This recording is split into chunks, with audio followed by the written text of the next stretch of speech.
उमरान मलिक एक ऐसा खिलाड़ी जिसे इंडिया का शोएब अख्तर कहा जाने लगा था।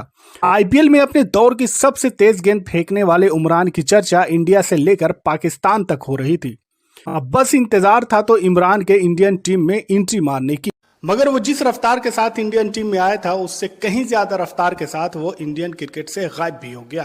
इंडियन टीम से उसका पत्ता तो साफ ही हो चुका था, लेकिन अब आईपीएल में भी उसका कोई पूछने वाला नहीं था। सनराइजर्स हैदराबाद जिसने इमरान की खोज की थी, अब वही खिलाड़ी उसके लिए बोझ बन चुका था। जम्मू के गुज्जर नगर में पैदा होने वाले उमरान का क्रिकेट सफर टेनिस टूर्नामेंट से होता है। जैसे जैसे वो खेलता गया, उमरान के नाम के साथ उसकी तेज रफ्तार बॉलिंग के चर्चे भी इलाके में होने लगे थे।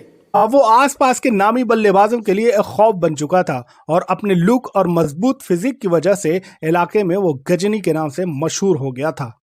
जब वो 21 साल का हुआ तब वो आईपीएल जैसे बड़े प्लेटफॉर्म पर एंट्री मार चुका था। जब वो 22 साल का हुआ तब वो इंडियन टीम तक पहुंचने में भी कामयाब हो गया। उमरान की कामयाबी को देखते हुए आईपीएल 2022 में भी हैदराबाद ने उसे रिटेन किया। ये सीजन उमरान के लिए सब कुछ लेकर आया था। अब उसकी बराबरी क्रिकेट वर्ल्ड के सबसे खतरनाक और खूंखार गेंदबाज शोएब अख्तर से की जा रही थी। गुजरात टाइटन के खिलाफ खेलते हुए 25 रन पर 5 विकेट लेकर उमरान आईपीएल में सनसनी बन चुका था, जिसमें शुभमन गिल, रिद्धिमान साहा, हार्दिक पांड्या और डेविड मिलर जैसे एक्सपीरियंस बल्लेबाज शामिल थे।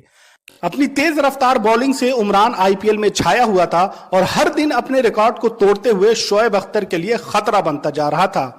दिल्ली कैपिटल के खिलाफ तो उमरान ने 157 की रफ्तार से गेंद फेंककर इंडिया से ज्यादा पाकिस्तान में खलबली मचा दी थी। उमरान की शोहरत और रफ्तार से बीसीसीआई भी गदगद हो चुकी थी। अवाम उसे जल्द से जल्द इंडियन टीम में देखना चाहती थी और बीसीसीआई भी रफ्तार के इस जादूगर को टीम में शामिल करने से खुद को रोक नहीं पाई।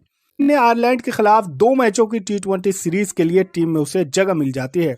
उमरान रातों रात शोहरत और तरक्की की बुलंदी पर तो पहुंच जाता है, लेकिन इंटरनेशनल में एंट्री करने के बाद से ही उसका डाउनफॉल शुरू हो जाता है।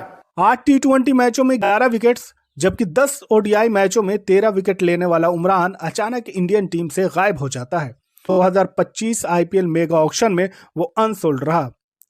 कोई टीम उसे खरीदने तक को तैयार नहीं थी। वो तो गनीमत हो केकेआर की कि उसने उसे अनसोल्ड प्लेयर की लिस्ट से बाहर निकालकर 75 लाख में खरीद लिया। उमरान को डीरेल करने में एक तरफ जहां उसकी इकोनॉमी तो दूसरी तरफ इंजरी ने भी बड़ा अहम रोल अदा किया। इन सब के बावजूद बीसीसीआई को उमरान से काफी उम्मीदें हैं। वो उमरान जैसे टैलेंट को बर्बाद होने देना नहीं चाहती, क्योंकि इंडियन क्रिकेट की तारीख में यह पहली बार ऐसा हुआ है जब कोई ब्रेट ली और शोएब अख्तर के रिकॉर्ड को तोड़ने का दम रखता है। बीसीसीआई उमरान को फ्यूचर स्टार के तौर पर देख रही है।